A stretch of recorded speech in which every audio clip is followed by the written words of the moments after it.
Aquí debemos hablar sobre los proyectos civiles, específicamente la definición, los tipos, las características y partes que lo integran.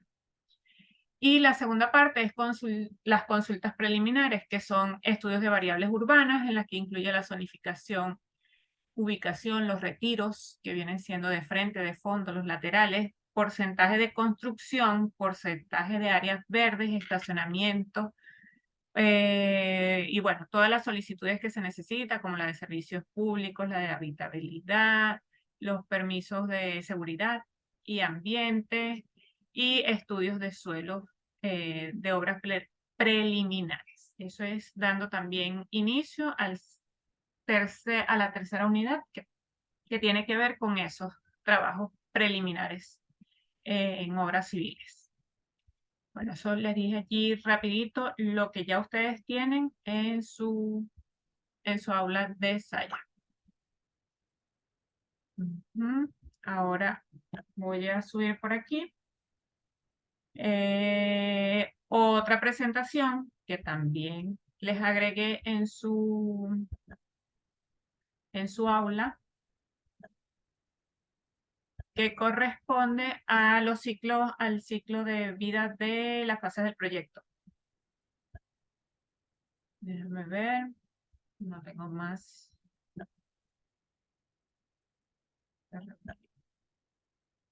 Ok, bueno, aquí se simplifica la fase del proyecto en 3 etapas, que viene siendo la fase de arranque, después vienen las fases intermedias, que es la más larga, y por último la fase de terminación, que bueno, que ya en esta fase daríamos por concluido lo que viene siendo nuestro proyecto.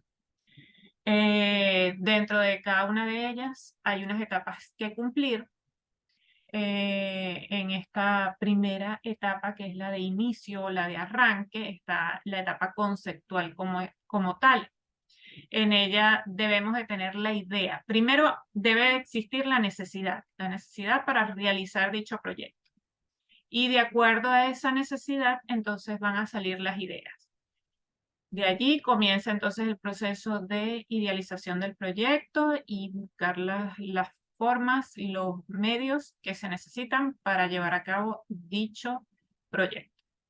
Allí tiene etapa donde nace la idea y se forma el proyecto. Al analizar los puntos clave, se toman las decisiones de iniciar o no el proyecto, porque puede resultar que el proyecto es necesario, pero no se cuenta con los requerimientos básicos para llevarse a cabo. Entonces, en ese caso, el proyecto muere antes de iniciar, como quien dice.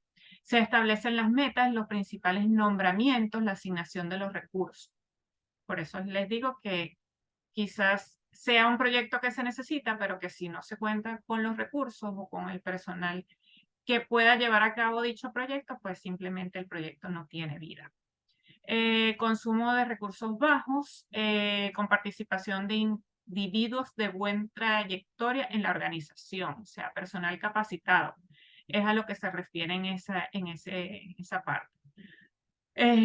Bueno, y como producto final de esta primera fase es un documento que explique qué se va a hacer con la aprobación de la alta gerencia, o sea, de los encargados o las personas que se van a encargar de suministrar los recursos para llevar a cabo dicho proyecto. Bueno, aquí se supone que no se consumen muchos recursos porque toda etapa de los proyectos requiere consumo económico. Es lo que se habla en esa parte. Y bueno, en esta primera etapa apenas se considera un 5% dentro de lo que se refiere a la etapa conceptual como tal para llevar a cabo un proyecto. Después vendría entonces la fase segunda, que vendría siendo la etapa organizacional. Se planifica e idea la mejor forma de hacer realidad lo planteado en la etapa anterior. Se diseña la organización y se construye el equipo de apoyo. Se buscan los recursos y se hace el plan maestro y desarrollo de las actividades. El consumo promedio de recursos es entre el 15 y el 20%, en su mayoría planificadores y estimadores de costo. El producto final de esta etapa vendría siendo un plan integral del proyecto.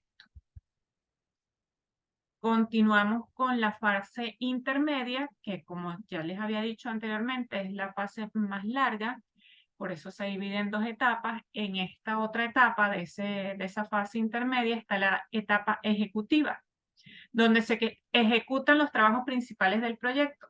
Por ejemplo, se diseñan los planos, se desarrollan los programas de planificación, la construcción de las instalaciones, las pruebas, las entregas, que son los planos, toda documentación necesaria, entre otros. Se consume la mayor cantidad de recursos en esta porque está la parte, como quien dice, el grueso del proyecto. Es la que mayor consumo de recursos lleva por ser la más importante o la más resaltante dentro de las fases del proyecto.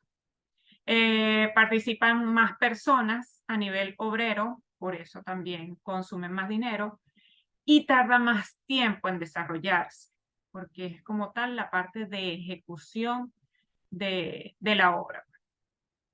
Y el producto final, bueno, es una unidad productiva sustancialmente hecha. Es ya prácticamente el avance final del proyecto como tal. Y por último, tenemos la fase de terminación, que es una etapa de completación. Se terminan allí todas las actividades, se cierran los contratos, se transfieren los recursos y compromisos a otras organizaciones, o sea, ya se hace como tal la entrega a las personas que necesitaban dicho proyecto, se hace la prueba en marcha y el producto final de esta etapa es un cierre administrativo del proyecto y el consumo aproximadamente es del 15%. O sea, podemos notar que hay una diferencia con respecto al inicio, que es apenas un 5%, y el final es el 15%. Todo lo restante va a partir en la etapa intermedia.